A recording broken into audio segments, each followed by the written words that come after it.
नमस्कार दोस्तों, स्वागत है आपका आपके मनपसंद YouTube चैनल सरल निवेश विद कौशिक। आज हम इस वीडियो में निवेश के दूसरे चरण की व्याख्या करेंगे। मैं देखा था कि निवेश के अलग अलग चैनल्स हैं, तो आज हम शुरुआत करते हैं the most preferred channel of निवेशित। बीइंग निवेशित रहें मतलब fix deposit. Fix deposit Indians का सबसे पसंदीदा मोड ऑफ इन्वेस्टमेंट। आज नहीं, आज से कम 5-7 दशकों के पूर्व से ही ज़्यादातर भारतीय अपने इन्वेस्टमेंट को मोस्ट सिक्योर्ड वे में इन्वेस्टेड रखना पसंद करते हैं, जो कि फ़िक्स डिपॉजिट हो जाती है। फ़िक्स डिपॉजिट होती क्या है? बेसिकली एक ऐसा अमाउंट होता है जिसको कि आप बैंक में रखते हैं और तकरीबन एक मैच्योरिटी के आसपास वो आपको 6-7% के करीब रिटर्न देती है। सीनियर सिटीजन्स के केस में ये थोड़ा रिटर्न आपको ज़्यादा मिलती है। एफडी के कुछ एक फ़ायदे होते हैं जो लोगों को बार बार वो अट्रैक्ट करती है। पहला ये कि एफडी में आपको मैच्योरिटी के दौरान कुछ एक इंटरेस्ट मिलती है, तो आपको एज टी अमाउंट जो इंटरेस्ट मिलती है उससे आप समझते हैं कि वो आपके ज़रूरत के खर्चों में काम आएगी। दूसरी एडवांटेज है कि ये most secured way of investment है, यानी इसमें किसी भी किस्म के मार्केट के उतार चढ़ाव, किसी भी किस्म के पैंडेमिक, किसी भी राजनीतिक रीज़न बताएं, भौगोलिक रीज़न बताएं, इसकी वजह से आपको कोई पैसे का नुकसान नहीं होता है। What ever the matured amount it will be getting credited in your bank account after a period of time. Usually FD preferred वे लोग 1 से 3 साल तक रखते हैं। अगर आप इसको 5 साल तक रखें तो फिर आपको इनकम टैक्स के नियमानुसार कुछ ना कुछ फ़ायदे होते हैं। सो इसकी वजह से लोग इनकम टैक्स में थोड़ी छूट पाने के लिए भी इसका इस्तेमाल करते हैं। ये तो हुई तमाम फ़ायदे एफडी के लिए। अब इसकी कुछ एक दूसरा पहलू का भी जिक्र हम करते हैं।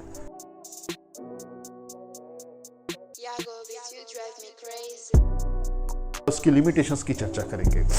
पहली बात ये कि एफडी, जैसे मैंने बताया कि इसमें आपके कैपिटल पार्क रहते हैं, मसलन साल, 2 साल, 5 साल, तब तक के लिए आपका जो कैपिटल होता है वो लिक्विडेट नहीं हो सकता है। आपकी इन्वेस्टमेंट फ्रोजन होती है। You can not use that sum for your own emergency need. दूसरी बात, इसमें ये इंश्योरेंस प्रोटेक्शंस नहीं होते हैं। मतलब यानी कि इंडियन बैंक्स के नियमानुसार अगर आपकी बचत की राशि और इन्वेस्टमेंट की राशि 5 लाख के कम हो, तब तो आप किसी भी केस में, बैंक डिफ़ॉल्टर्स के केस में, you can get your invested money back up to 5 lakh.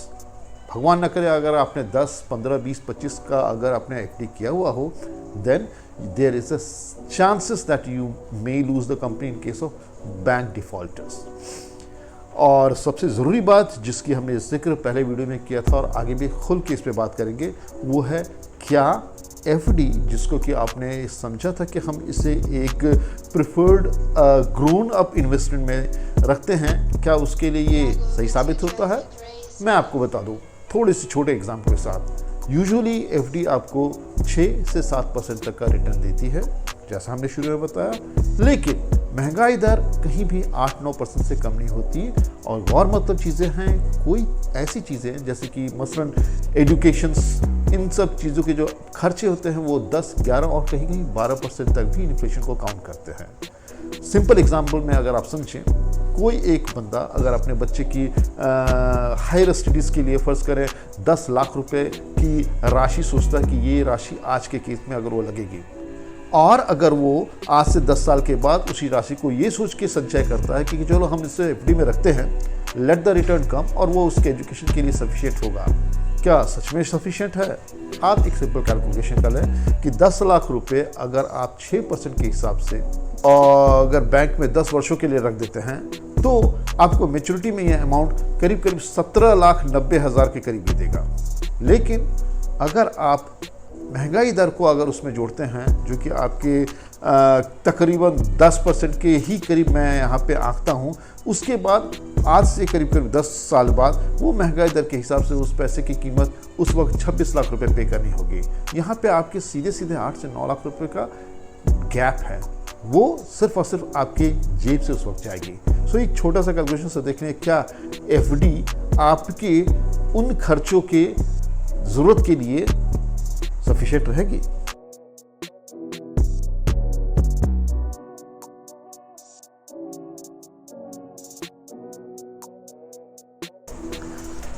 अब बात करते हैं एफडी पे लगने वाली पेनाल्टी की। मतलब जब भी आप एफडी की प्री मैच्योर विड्रॉल करते हैं, यानी एफडी की मैच्योरिटी अवधि के पहले आप अपनी इमरजेंसी कॉर्पस के लिए या किसी दूसरे रिक्वायरमेंट के लिए अगर एफडी को आप प्री मैच्योरली विड्रॉल करते हैं तो इसके दो नुकसान हैं। नंबर एक कि आपकी एफडी की जो इंटरेस्ट राशि जो कि पहले से तय है वो नहीं मिलती, इसके अलावा आपको एक पेनाल्टी भी पे करना पड़ता है। ये एक ड्रॉबैक आपको कंसिडर करना चाहिए। हम अगर अलग दृष्टिकोण से सोचें तो किसी भी एफडी के मैच्योरिटी होने के पश्चात उस पर मिलने वाले लाभांश या इंटरेस्ट रेट के ऊपर गवर्नमेंट आपको एक टैक्स अट्रैक्ट करती है। वो आपके टैक्स के तहत कुछ पैसे आपके डिडक्ट होते हैं या टीडीएस के तहत वो आपके अकाउंट से वो रिबेटेड होते हैं। So it implies a small portion of taxation on your interest benefit। FD जहाँ तक हमने चर्चा की, फ़िलहाल हमने केवल बैंक एफडीज़ की चर्चा की है। इसके अलावा दूसरी कुछ भी सिमिलर इन्वेस्टमेंट टाइप हैं, जैसे पोस्ट ऑफिस की फिक्स डिपॉजिट स्कीम, कई किस्म के गवर्नमेंट या कॉरपोरेट बॉन्ड्स, कई एक तरह के एनबीएफसीज जो आपके नॉन बैंकिंग फाइनेंस कॉरपोरेशंस हैं वो भी एफडी ऑफर करती हैं, जो कि आपके बैंकिंग या गवर्नमेंट या नेशनलाइज बैंक की इंटरेस्ट से थोड़ा ज़्यादा इंटरेस्ट पे करते हैं। हालांकि उसमें थोड़ा सा रिस्क कंसिडर करना चाहिए उनकी एश्योरिटी और लॉयल्टी पे। और आखिरी चीज़ें, इसमें गवर्नमेंट के दूसरी स्कीम के तहत किसान विकास पत्र, सुकन्या समृद्धि योजना और प्रधानमंत्री द्वारा चलाई गई 2-3 स्कीमें भी काउंट कर सकते हैं, जिसमें आपके प्रिंसिपल के ऊपर एक इंटरेस्ट दी जाती है। अब एक निवेशक के मन में ये सवाल ज़रूर कौंता होगा कि ऐसी सूरत में हम क्या करें, एफडी कब करें, कैसे करें। तो मैं आपको फिर से बताना चाहूँगा, एफडी जो एक सेफेस्ट मोड ऑफ इंस्ट्रूमेंट है, सिक्योर्ड इंस्ट्रूमेंट है, जिसमें आपको आने वाले लाभांश की पहले से जानकारी होती है, पीरियोडिसिटी आपने खुद डिसाइड किया होता है, तो इसको अपने पोर्टफोलियो में रखना ज़रूरी है, बेहद ज़रूरी है। जो भी आपके इन्वेस्टमेंट की मैच्योरिटी का यूजेस जो आपके साल के 1, 2 या 3 साल के अंदर होता है, जो भी आपकी यूजेस होती हैं उसको कंसिडर करके वो पोर्शन आप अपने एफडी सिक्योरिटीज़ में रख सकते हैं और समय पड़ने पर उसका निकास भी कर सकते हैं। किसी भी एफडी का पोर्शन आपके एज पे और आपको रिस्क एपेटाइट पे भी डिपेंड करता है। एक वयोवृद्ध इंसान के लिए हार्ड अर्न मनी और आने वाले इमीडिएट इन्वेस्टमेंट के लिए एफडी सबसे सिक्योर इंस्ट्रूमेंट मानते हैं। रही बात एफडी की 5 साल से 5 लाख से ऊपर की इसको एवरेज करने की बात है और आपके पास एक मनी लॉकिंग की समस्या से सुलझाने की बात है, तो सजेशन दी जाती है लैडरिंग की। लैडरिंग और एफडी क्या होती है, अगर आपके पास एक बड़ा सम है तो उसके छोटे छोटे सम में अलग अलग अंतराल पे आप एफडी को इन्वेस्ट करें और उसकी मैच्योरिटी स्टैगर्ड करें। फ़र्ज़ करें पहली मैच्योरिटी इस साल, दूसरी मैच्योरिटी दूसरे साल, तीसरी मैच्योरिटी तीसरे साल होती है। इस तरह से आपकी हर एफडी अलग अलग अंतराल पे मैच्योर होगी, जिसका आप अलग अलग यूजेस में इस्तेमाल कर सकते हैं। सो एफडी की लैडरिंग एक अच्छी वे ऑफ इन्वेस्टमेंट है। और आखिरी चीज़ फिर से मैं बताना चाहूँगा, एफडी का यूजेस हमेशा एक कॉन्टीजेंसी प्लानिंग के तहत रखना चाहिए, जो कि किसी भी एक्सट्रीम इमरजेंसी में you can easily explore to break that bond and avail that use. आखिरी बात मैं फिर से बताना चाहूँगा, golden question, why to do FD, when to do FD and how to do FD. सवाल में ही जवाब छुपा हुआ है। एफडी करने की ज़रूरत ये है आपकी कॉन्टीजेंसी रिक्वायरमेंट की वजह से, आपके इमीडिएट एक्सपेंस की वजह से, आपके आने वाले साल से 3 साल में जब भी आपको पैसे और आपके हार्ड अर्न मनी की इन्वेस्टमेंट की ज़रूरत होती है, उसकी एक्सपेंसेस की अगर ज़रूरत होती है, it is ever advisable to park the money in the safest instrument so that आपका रिस्क शुड बी नेग्लिजिबल। इसकी वजह से 1 से 3 साल के आने वाले खर्चों की मियाद को आप हमेशा फिक्स डिपॉजिट इंस्ट्रूमेंट में ही पार्क करें। ये टोटल निवेशक पे डिपेंड करता है, वेदर ही choose any private bank, nationalised bank, किस इंटरेस्ट पे उसको कहाँ से अवेल करती है, इट इज़ हिज यूजेस। दूसरा सवाल, when to do FD, it is all up to users entitlement. Whenever he had a corpus, कभी भी अगर उसकी कोई एडिशनल इनकम हो जाए, उसको आने वाले इमीडिएट एक्सपेंस को कंसीडर करके एफडी कराने की सलाह दी जाती है।